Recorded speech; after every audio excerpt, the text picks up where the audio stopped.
picked a hill to film. We have, but it's alright.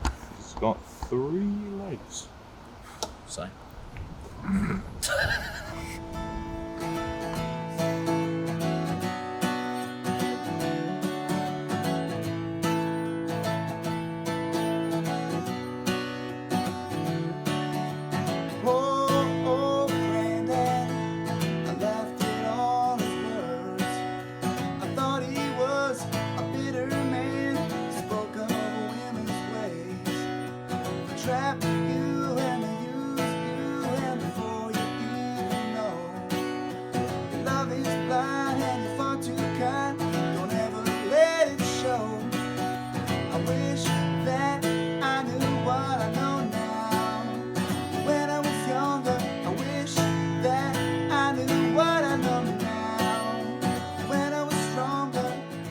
What do you recall about the last time we made a film?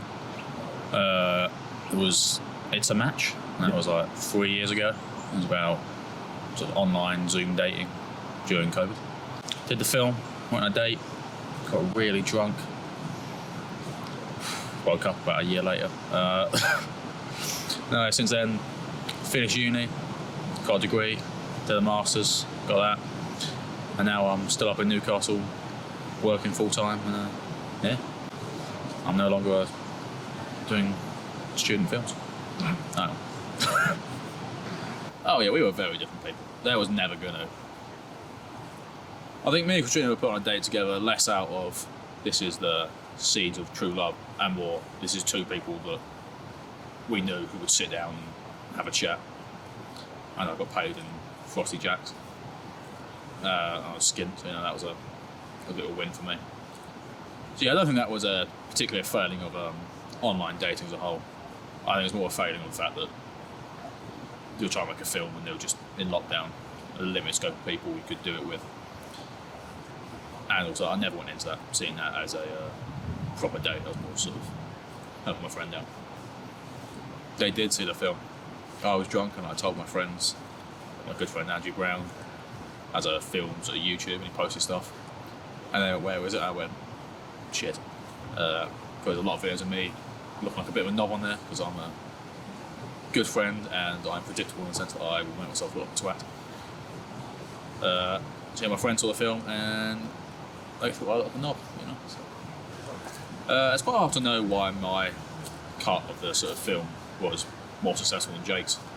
I haven't seen Jake's, but I do know him sort of to a certain degree. I think I just went fairly all in on it and was like, you know what, let's make the most of helping my friend out here, and I'll at least have a chat to him and I'll be sort of open and talk about everything I can. I think also when I will answer most questions fairly honestly, just be like, you know what, this is how I feel and what it is. I'm not too worried about how it looks. Still love dogs. Still think whippets are shit, so that's not changed too much. Got one less dog now. Depressing, but it happens. Yeah, I still love dogs. Unfortunately, I'm still renting. I'm still in a house share, so there's no scope for getting a dog on the sly, not to be my landlord, or getting any sort of animal. So I'm still sort of sitting in a room on my computer and my Switch instead of playing about with the dog. So yeah, last time we spoke, I said my main job was being a tree surgeon, and I have a strange interest in looking at trees.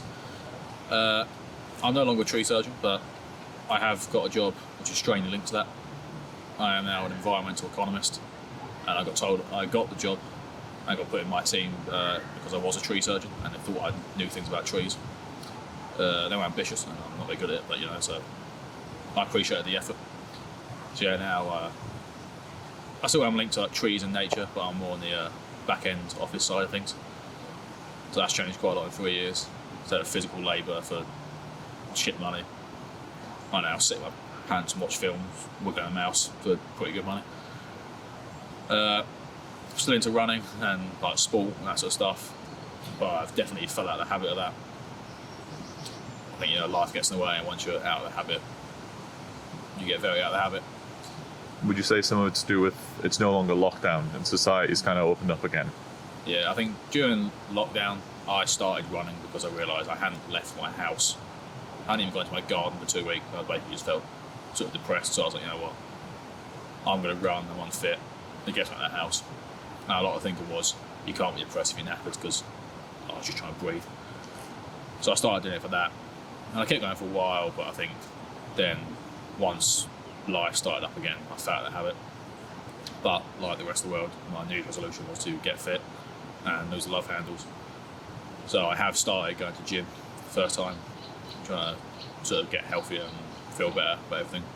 And with that, I'm trying to get back into the running. Since then, I have now got a girlfriend, so I have stopped using online dating, obviously. I mean, yeah, that's good. Yeah, just check that box. I get caught out here. Yeah, she's not someone I met online dating. She was just a friend to begin with. Then we got drunk and had sex. And then we got drunk and had sex again, and that happened quite a lot. And yeah, so it developed from a friendship to friends of benefits, and now a fairly new relationship since then. And I think that's worked better than the sort of online dating because I already knew them beforehand. You cut out all the sort of awkward small talk and chit chat, and like you sort of skip further in. I think it's a good and bad thing because you have a prior connection, but there's a lot more weight on the relationship in that sense. I think if I was single again, I would go back to online dating. I don't think my position's changed where I wouldn't put all my eggs in one basket. Like this is my entire plan. This is everything that I put all my energy towards. I think it's just a nice thing to have where I think it's good for like confidence, like you talk to girls, have a bit of chit chat, and just relax. So for me, I would take it as a sort of low effort, low energy thing where I'll talk to other people. If it goes somewhere, it goes somewhere. If it doesn't, then for me that's sort of the baseline, so I haven't lost anything. But I do still think it's easier or better if you can meet them in person. But obviously the pool of people you can meet is much smaller, whereas online dating, I could potentially date most people in Newcastle, rather than just the small group that I know and interact with. I think if online dating didn't exist, I would be more likely to talk to people at like clubs and bars and stuff like that, as that is the main option. Other than that, it would mostly be sort of friends of friends would be the best bet, I think, for meeting other people and getting to know them. But then that is also reliant on your friends having female friends, which most of mine don't have fit female friends.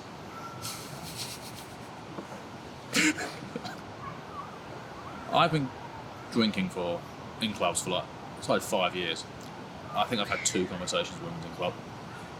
One was about Leicester City because I was just checking the football scores, and the other one I think she was telling me off for dancing too energetically and elbowing her friend in the head. So I'm not a big one for talking to girls at the club. I'm much more a case of I just want to get drunk, have a dance and have a good time. I've never really seen that as a place where I was going to try and get girls or anything like that. How old are you now? I am 23. I'm 23 years old. So when we made this, you would have been 20. Yeah, I'm 20. 3 years difference. One of the things I did with the footage was make that short film for Annabelle, where it was Alfie trying to define love. And he called Annabelle, what the fuck is love, mate? He couldn't do it. And I gave him, I think, about like 6 chances. What would you say? What would I describe love as? Yeah. Love's kind of home. It's coming home and finding exactly what you're looking for. Okay.